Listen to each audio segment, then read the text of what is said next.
Alright, when I last left you guys, I had left you with placeholders in the introduction, and what I went ahead and did off camera was I filled out the rest of the introduction, except I still left the placeholders here. Remember I said that we were leaving placeholders for your citations, and so when you turn this in, it won't have A, B, C, D, and E. It's going to have the actual citations, which are here.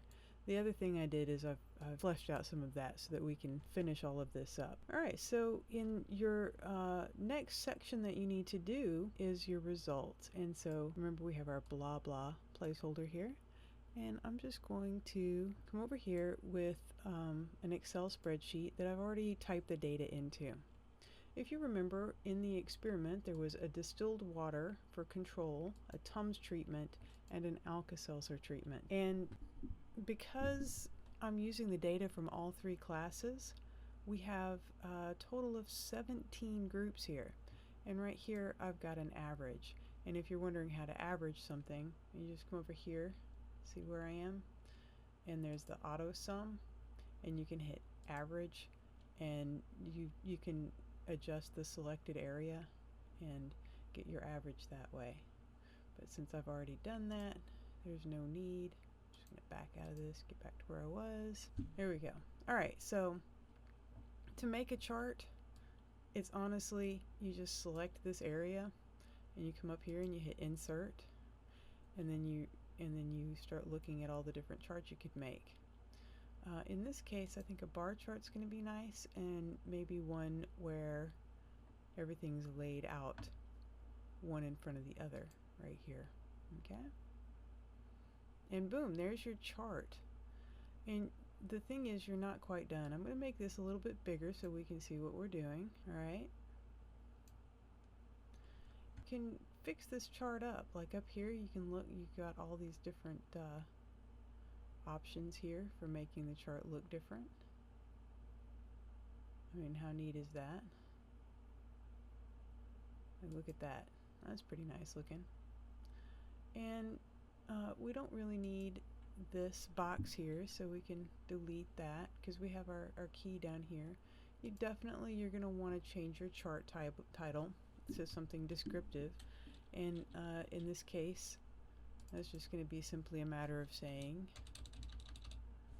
number of drops of HCl neutralized. Right? And it's very important that you include the average. It's absolutely crucial. And you can mess around with these charts and play with them, and I'm going to show you some that I came up with. I've got this one with purple, green, and gold for Mardi Gras, where I put numbers in for the averages, since that's our most important number. There's another one here that I did something similar. I gave it a marble background, made things bigger, and I just played around with them until I got something that was what I wanted, right? And even then you can still mess around with these charts and do all kinds of interesting things with them, right? And here's the rule with doing these results. 1, make sure everything is labeled. 2, if you can't see the data clearly with your chart, you didn't do your chart right.